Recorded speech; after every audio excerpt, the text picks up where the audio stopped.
Yeah,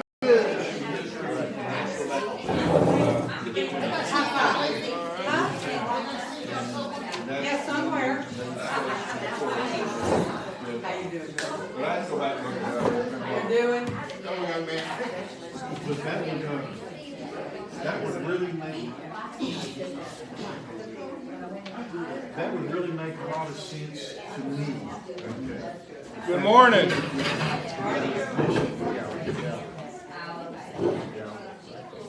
Because you would make more than you would to some of the others. I don't want to yell. They're on their own time schedule. Good morning. Hey, we need the speakers gavel. They didn't know what to do with it for 2 or 3 days. We could have took it. Oh, God. What do you think we're going to listen to you anyway? Well, you're going to go to sleep. We know that. So. Good morning, everybody. Good morning. Welcome back from the holidays and Happy another New Year. Happy belated New Year. Yeah. It's still new. It's been so long since we've done this, I forgot how to set everything up this morning. Oh, prayer meetings tonight at 5 o'clock, no 6 p.m. service. Sunday, January the 15th at 6 p.m. we'll be having the State of the Church address. Those interested, please be sure to be there. The Gospel on the Ground Ladies Bible Study will begin Monday, January 23rd. There are 2 meeting times to choose from. One's at 9 o'clock in the morning, one's at 6:30. In the evening. 6:30 in the evening. Study guides are available on Amazon, Lifeway, or Mardell. Please see Carrie Vanderslice or Mallory Gano in the foyer to get the 2023 ladies events schedule. So there's a schedule out there for all the ladies events that are coming up. So if you want to stay in the know, make sure you go out and get one of them. And if you don't want to know, just don't go get one. Just don't go get one. Ladies' night out to Savannah Cafe, Friday, January the 27th at 6:30. Super Bowl Sunday, it's that time of the year again. Church versus hunger. It's February the 12th. Our goal is 4,255 non-perishable items for the Deer Park Food Pantry. Appetizers, finger foods.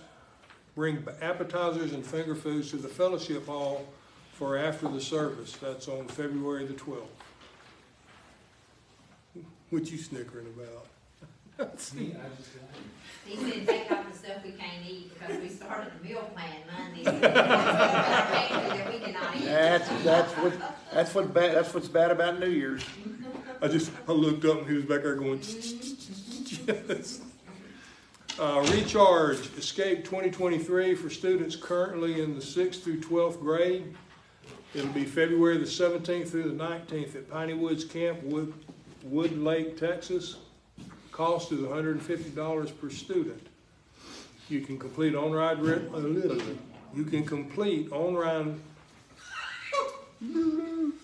part of Asia are you from? You can. Hey, listen, there's a new app out there. If you want to cross the border, just get on it. Just get on it. You can register online without paying if you'd like to pay with cash or check. Also noticed in your chair there's a shower coming up for Jordan and JT Satterwhite. So shower is on the 15th at 7 p.m. in the fellowship hall.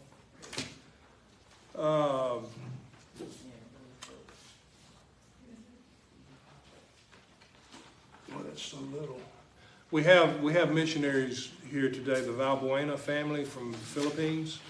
They'll be in with the service this morning also.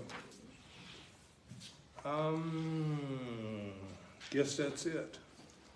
Unless anybody else has something. So y'all remember the shower. Y'all know Jordan and JT, right? Okay. And I would really encourage the ladies.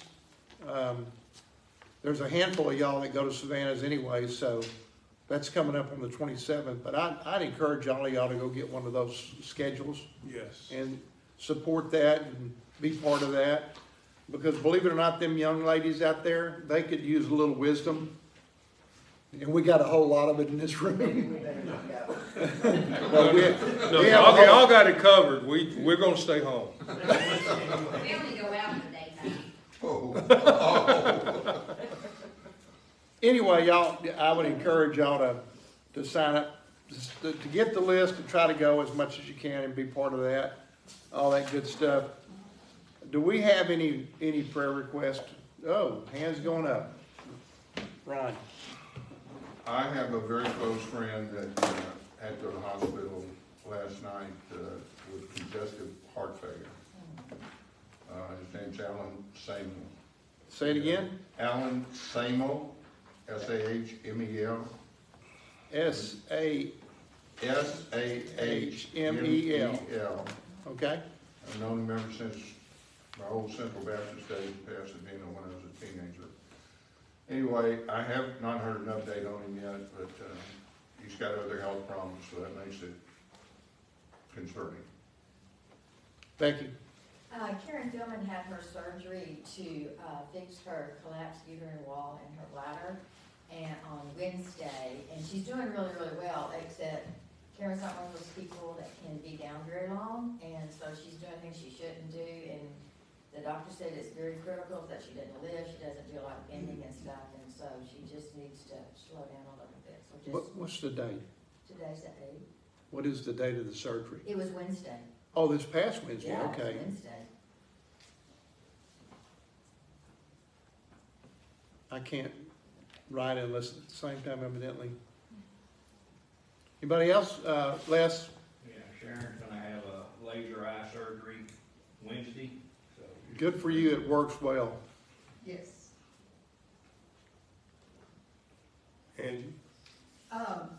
My brother Artemio, he's been in hospice for several months, and I thought we lost him this week, but God is good.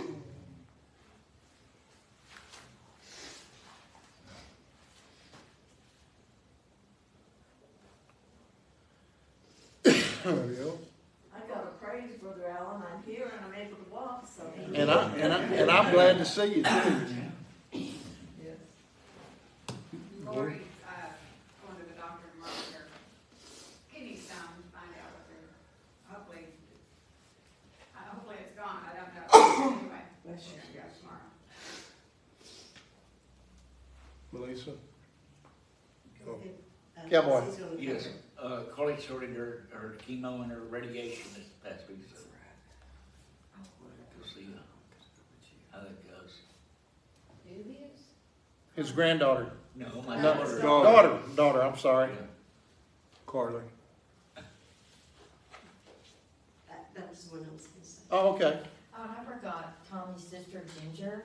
She has stage 4 throat cancer, and this is the 3rd time it's come back, and they're doing intense chemo and radiation all at the same time until the end of this month, and then they will go in and reassess and see if anything's happened. She's already had all her teeth removed from her mouth because of the radiation, that what it's doing to her jaw. She's already had surgery where a lot of her jaw and throat's been removed. So, Ginger, the youngest one. So, just keep them in your prayers. That's his sister. Younger sister, yeah. Got a praise report on my brother yesterday. They scanned him and things are looking good enough that they're dropping the treatments back, cutting them in half to I don't remember now, half of whatever it was. The good thing about that is because none of this is covered by insurance, it drops it back to an amount where they can sustain and not need help with the payments and stuff. So it, on top of the good news that he's getting better, that it also is allowing them to stay there longer. So good praise on that. John. Still sounds weird to hear that. Yeah. It's Ginger that has the cancer problem, Becky? I'm sorry? Is it Ginger that has the cancer problem? Yes. Okay. Yes.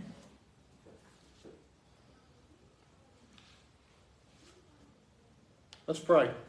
Gracious Heavenly Father, Lord, we just thank you for another day of life, Lord. We thank you for the chance to be back in this room this morning, Lord, to be able to sit down and just lift our request and our praise up to you, Lord. We thank you for that. Lord, I ask you to be with Brother Ron's friend Alan today as he's going through these problems with his heart, Lord. You know what he needs. Lord, be with Karen as she's recovering, Lord. I just ask you to put your hand on her. She is a very special lady. Lord, just be with her, Lord. Be with Sharon as she has this eye surgery. You're going to be patient, Lord. Lord, that it would go as smooth as what I've experienced, Lord. I just ask it to be all good and be all effective, Lord. I pray for Angie today as the loss from her brother, Lord, that they just, Lord, that we just be seeking your comfort on that. And Lord, I pray that you get Lori in there, that she gets some relief and get rid of these kidney stones, Lord. She's been battling that for about a week or more now. Lord, I pray for Chloe as she goes through the chemo and the radiation treatments, that, Lord, it would go smooth and easy as it could be, Lord, that she'd just be in good spirits and have a good health after it, Lord. I just ask you to touch. And I pray for Ginger, Lord, as she goes through this cancer. Lord, cancer's a horrible, horrible thing, Lord. I know in the end of all of it, Lord, you're in total control. And we ask you to just guide and direct. We thank you for the good report on John today, Lord, that you continue to heal him and progress would be made. Lord, we love you. It's in your name we pray. Amen. Amen. So a couple of people have asked about me and my problem. I've got plenty of problems. Some of them can't be fixed. But for better or worse, or for better, they did another scan on me, and the only thing that I've heard about it, because I hadn't called and asked them, but the only thing I've heard about it is that day that they did the scan, I met with the doctor. If y'all, I mean, I don't know about y'all, but my experience with MD Anderson's been unbelievably good. I can't speak for anybody else. But actually, they had the initial scan. When I was talking to him, he went to pull it up. He looked at my blood work. Of course, he said my blood work was great, doing good, going in direction.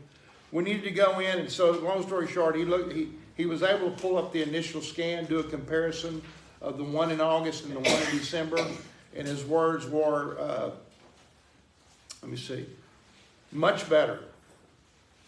If you were to sit by this doctor, if you get any words at all, it's like, oh man. So his words were much better, very good. So I'm assuming that means very good and much better. I don't know. There doesn't appear to be, I mean, you get all this stuff, there's all the information that you need to know if you could understand it on there, but I do understand certain words and certain things that are on there that when it says that they had nodules in my body that have shrunk, or they use the word decreased. It even gave the sizes. So it looks like I'm on a pretty good path.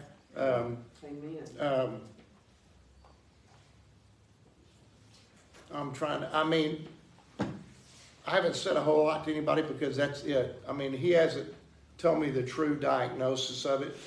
I haven't called him and asked him. I will see him next Tuesday, and if I can think to do it, I'll ask him what all that stuff means. And you might get an answer. Well, he'll give me an answer if I'll ask the question. I mean, even I could see the difference in the two scans. I mean, it was very evident.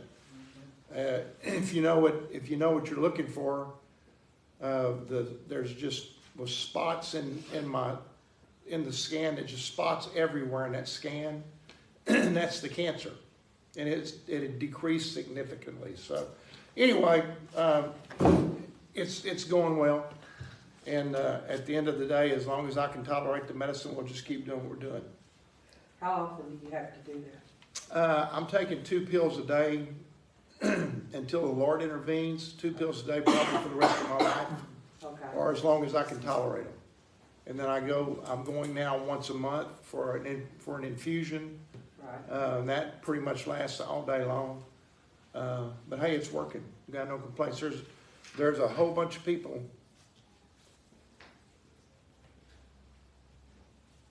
that are in there.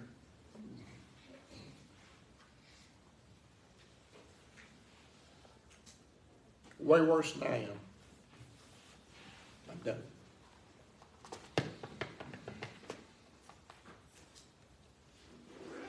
Well, Anybody ever heard of Zephaniah? Besides Ron? I was just fixing Besides to Danny. ask, I was fixing to ask that question because I hadn't. This was one of the books that I had not read, and so last night I read it, all 3 chapters of it.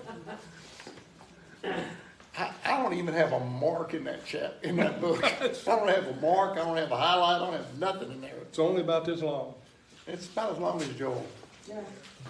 But We can get off, we've already had, you got them up there, you got verses up there?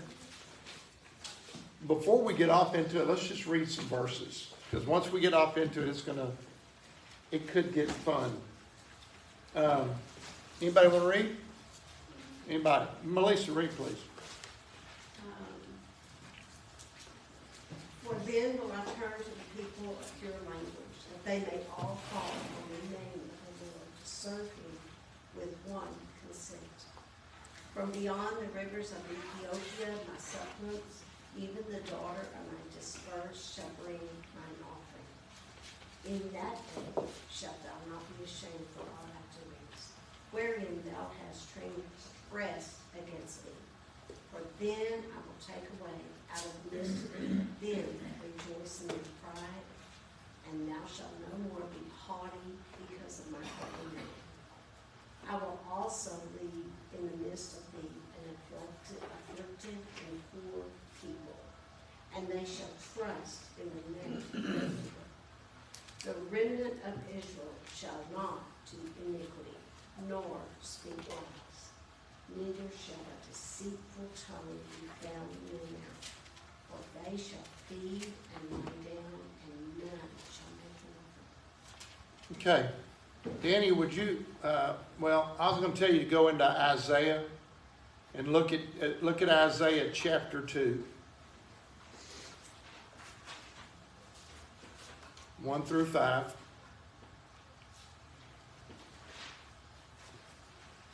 And then, are you with me?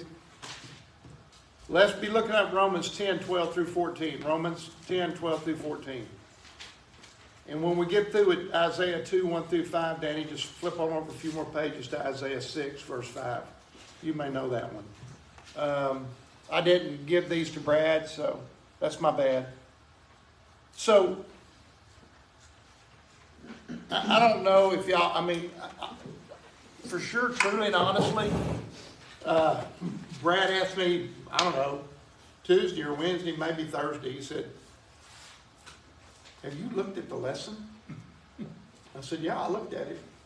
I did, I looked at it. He said, I never have read anything in that book. And I said, based on what I saw in that book, neither have I. I'm not saying, I wish I could tell you I for sure 100% never heard of the guy, but I have. And he is, and according to the information, he's kind of obscure. There's not a lot about him. But he's pretty good. One of the things, and there's times when I'm not going to say well, y'all put up with y'all have put up with me for too long, and if you're still here, that means you're still putting up with me.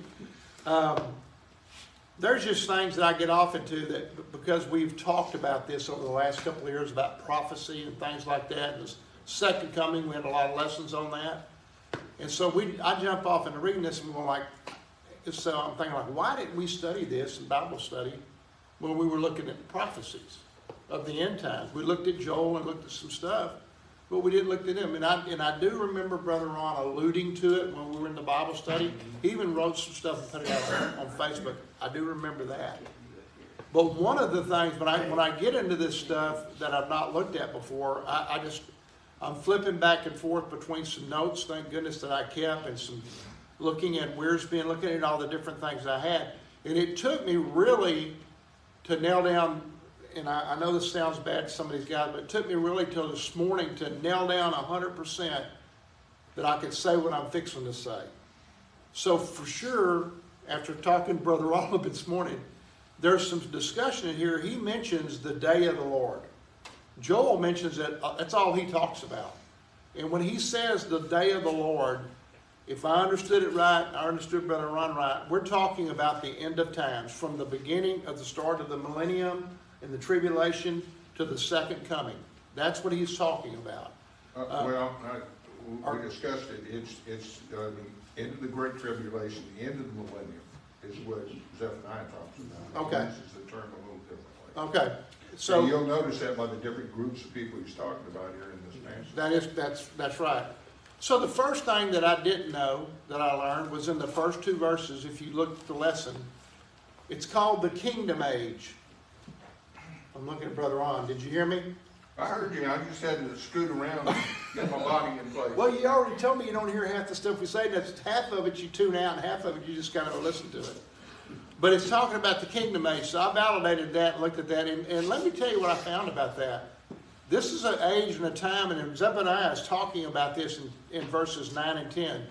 The Gentiles are allowed to be in the, I'm going to use the word temple or in that area. They have a certain area that they're in that's designated for them. Because guess what? They're supposed to be being taught by the Jews.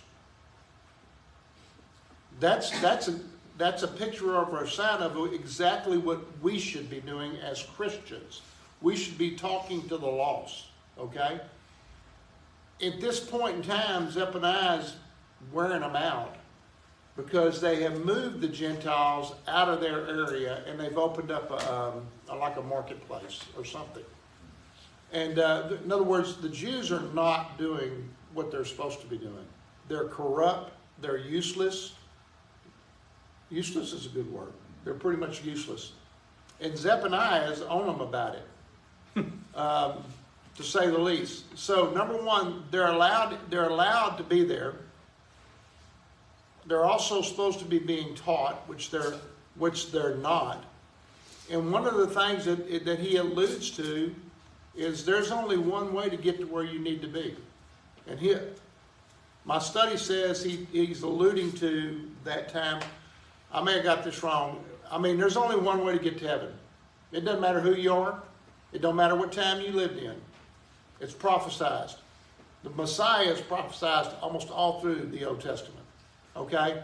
Bottom line, he's the one that's coming in. He's the only way to get there. No other way to get there whatsoever. I think Zephaniah is alluding to that. What else did I write down? Oh!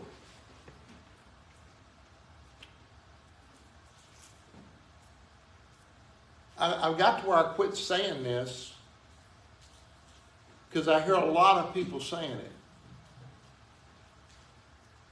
The term, they feel sorry for her, they don't understand why. If God destroyed Sodom and Gomorrah, why he hasn't come back and destroyed us? Because we're not that bad yet. I'm just saying, if we were, he'd probably do it. I don't know. They say that, but here's the thing. These folks are bad. I mean, they have lost it. So,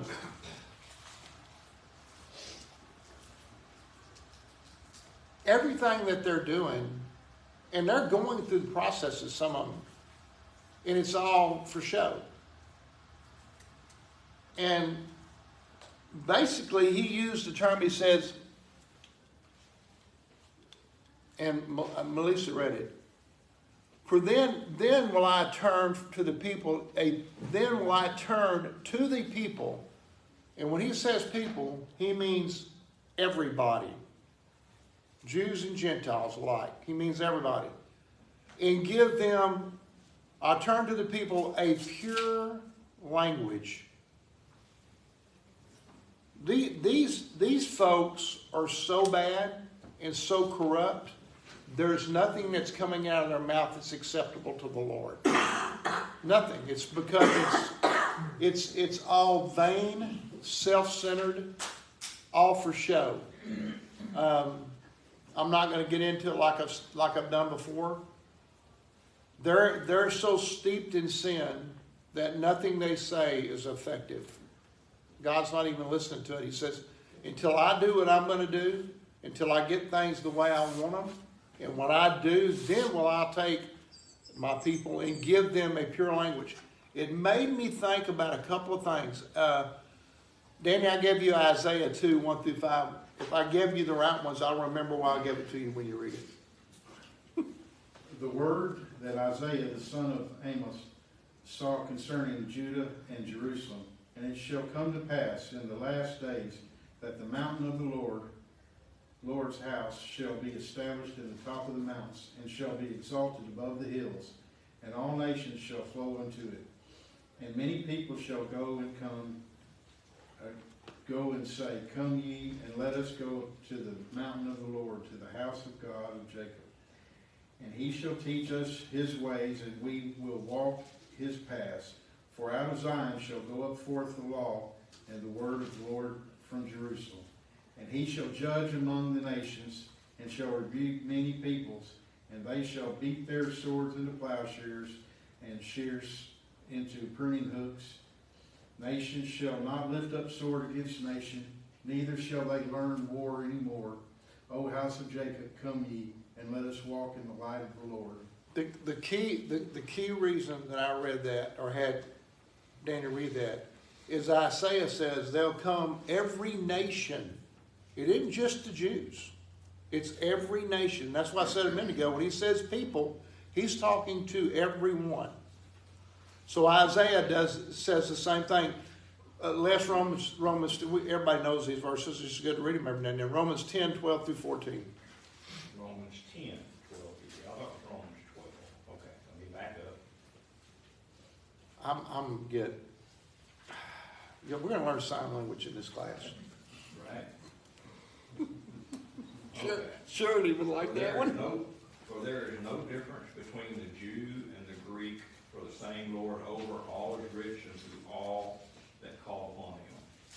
For whosoever shall call upon the name of the Lord shall be saved. How then shall they call on him in who they have not believed? And how shall they believe in him of who they have not heard? And how shall they hear without a preacher? I love that verse. Brother Ron's got to shut his ears. I know it doesn't just necessarily mean preacher, because I've been beat to death about that, but it says preacher.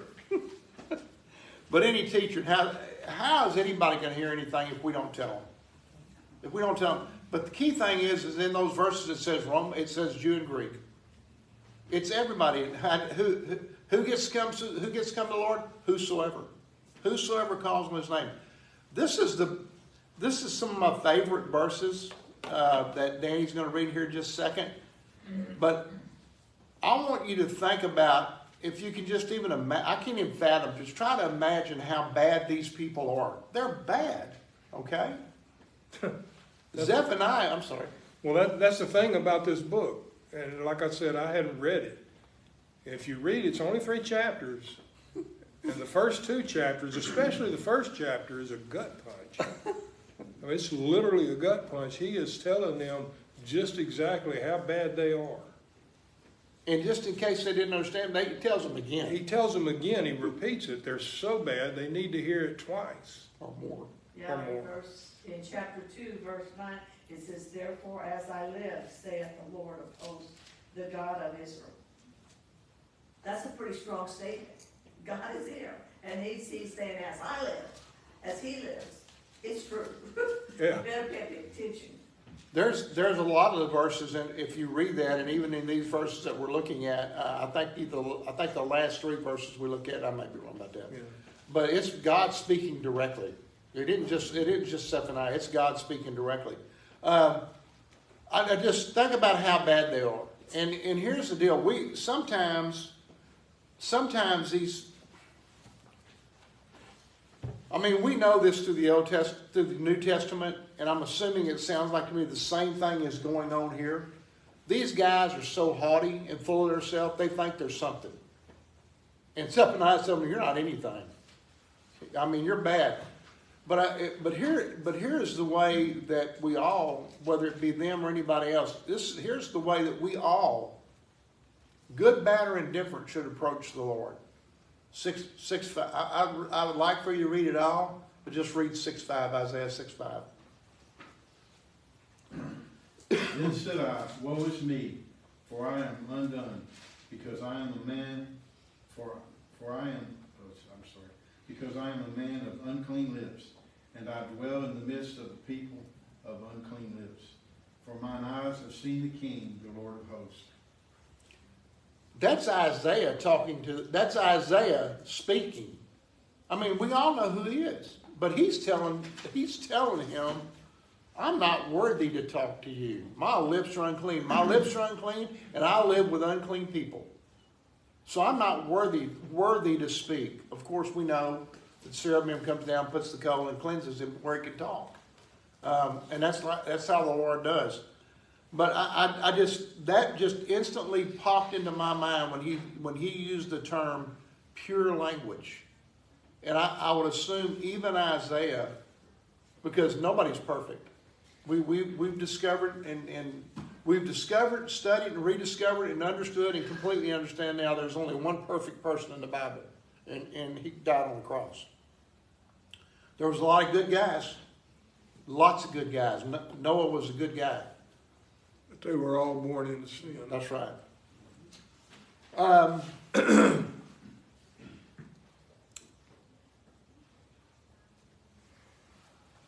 You got anything to throw in there?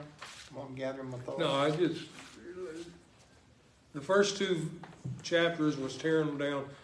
This chapter 3 is now starting to tell them what's going to happen when they straighten up. And he's beginning with these verses, and it'll show in the next couple of verses of the good part, if you will. He's beat them down. He beat them down real hard in 1, hit them again pretty good in 2. And now in verse 3, he's telling them what's going to happen if they do what they're supposed to be doing. You want to read the next ones? Yeah. 14 through 17. Come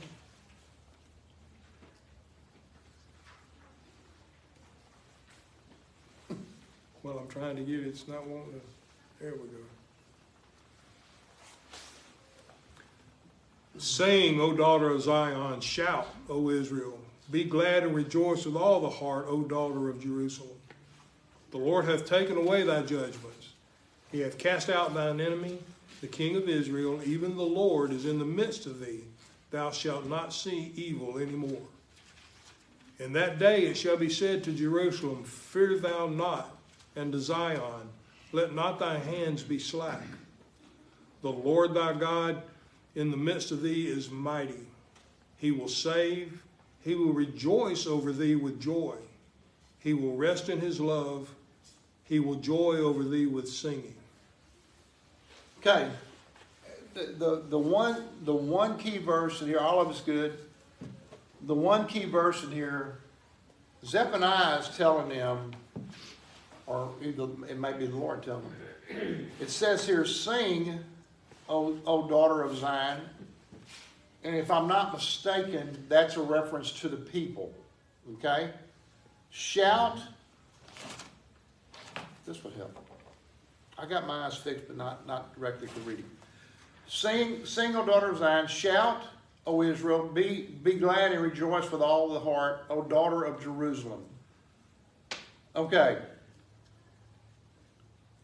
What's the first thing he's telling them to do? When I reinstate, when I come back and I clean everything up, I want you to sing, I want you to shout, and be glad and rejoice. What does that sound like to y'all? Praise. Praise Worship. And Worship. worship. Must be pretty important. It must be pretty important. Here's the thing, and I think everybody can maybe relate to this.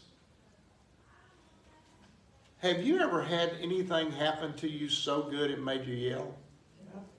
I mean, besides a football game or a baseball game where the Astros win the World Series or something like that.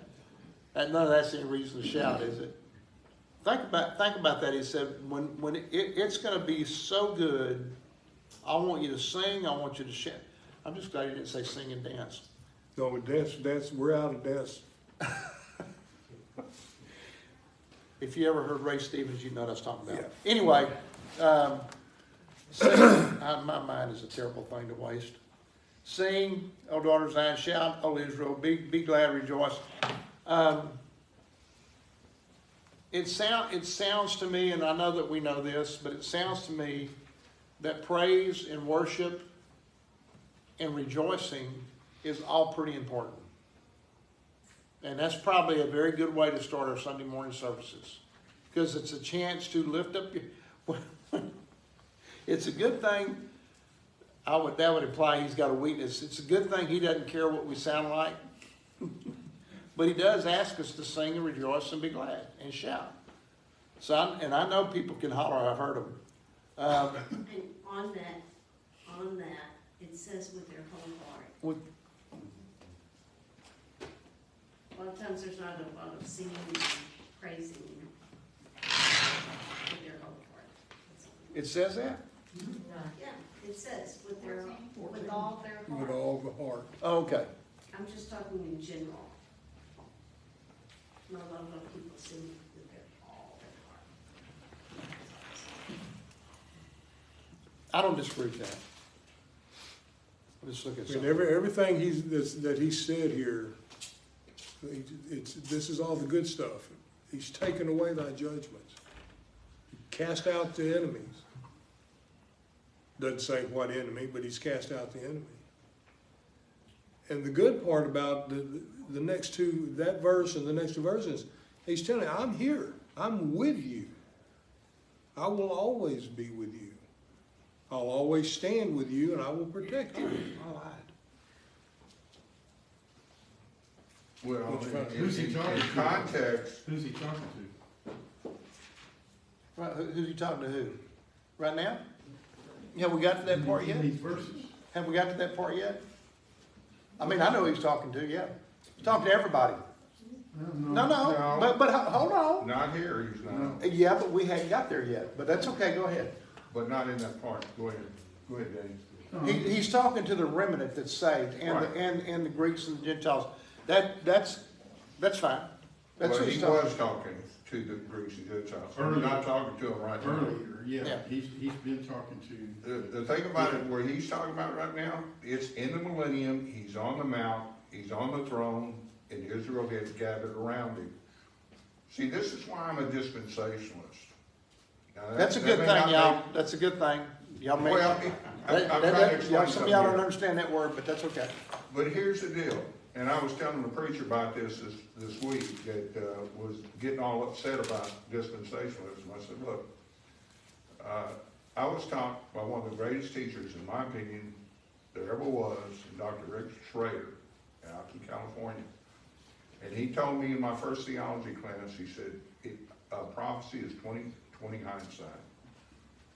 We always try to take that time and look forward. You can't do that. That's not even the way the prophets wrote prophecy. You go to Isaiah 53, all those verbs, we were, he was, so forth. They're all future, present, perfect tense, which means that prophet is basically in the millennium looking back, doing his prophecy.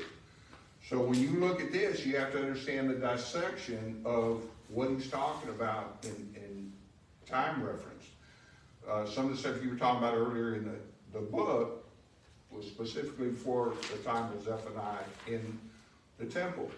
Even in this chapter, there are different time periods that he's talking about. So you have to be careful about who he's talking to, when he's talking to them, what the purpose is, and who's there. In this passage, it's most important to understand that Christ is on the throne. That's why all the judgments are gone. The judgments are not gone until he comes back and he's on the throne. Right, and it's what we said earlier, he's talking about the day of the Lord, which is in the Well, future. yeah, but you gotta be careful again about the phrasing, because that also means for Zephaniah, the end of the Great Tribulation, the last part of the Great Tribulation, the last part of that 3.5 years, and beginning of the millennium period itself. That's what Zephaniah talks about when he uses that phrase. So, Bringing the two remnants into the millennium. so let me attempt to give the executive summary to that. If you look at the second verse, it says all the judgments are gone. How can that be? Christ is on the throne, he's returned, and everybody, all of those that everybody has been judged, and wherever they went, whether it be hell or heaven, it's all done. He says they're all gone. Correct. And then there's speaking again, and I don't think that comes till, there enters in that word again of the remnant. And I'm gonna say, well, it would be, if he's on the throne, it's over with, then it's we may be speaking about the last remnant ever. There's remnants all through the Bible. There's always a remnant. There always has been, always will be, and there's going to be, the way I understand it. And I would assume now he may be alluding to the last one, because he is speaking to the Jews. I just want everybody to understand, before we got there, he had included everybody. Gentiles, Jews, every nation.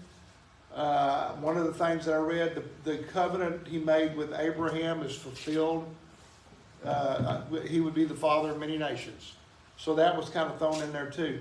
And I did tell a slide, all lies were a lie. I do have something highlighted in that. And it's about, I must have been on my tear when I was looking up something about singing. But in 17, it says, "And the Lord thy God in the midst of thee mighty, and he will save. He will rejoice over thee with joy, and he will rest in his love, and he will still joy over thee with singing." He will joy over, it isn't a capital H, but it says he will joy over thee with singing. I must have been looking something else up. It just happened to fall in there in that category. But at the end of the day, my understanding of it is, maybe did not a good job, but Zephaniah is telling them how bad they've been. But the key thing of the lesson was they go to 9 and go into chapter 3, start with verse 9, and it's all the good things that's going to happen to those who make it through. Where we're going to be, it's a prophecy of things to come. How good it's going to be. We're going to be singing, shouting, rejoicing. Everything's going to be restored. One of the things that I didn't say, because I think it was kind of in that area we just got to be talking about, I was going to say, he's not discriminating on anybody. If you're evil, locked in sin, he tells you, good, bad, or indifferent, Jew or Gentile. But for the Jews, he specifically points out things. I got a little confused on this. Joel talked about southern Judah, I think. Zephaniah alludes to it, but he's talking about all of Judah. But when he points out people that are sinning, he specifically talks about the Jews, he talks about Judah, and he even talks about Jerusalem. The Lord has aught against all three of them, specific things to all three of them. That's the way I understood the lesson.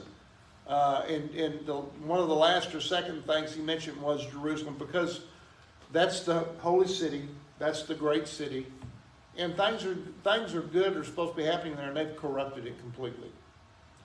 And that is the beginning, or right close to, or in part of, and this just wrap it up with this. That's the beginning part of going into the reign of Josiah.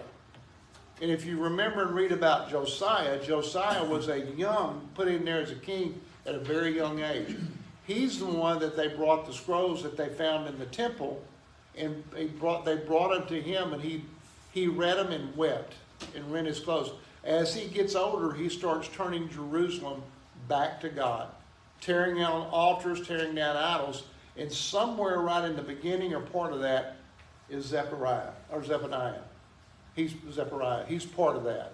I think Danny said or alluded to, or it might have been Ron. That's probably why he starts talking about, Zephaniah concludes by talking about, here's the good things that are going to happen.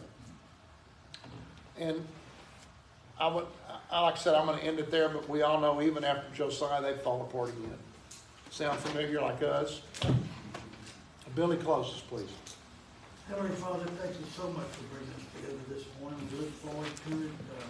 We're going to learn your word, learn more about your word, and to study it a little more in depth than just reading it at our homes. We ask that you be with the service now, dear Lord, the preachers, the singers, everybody involved with it.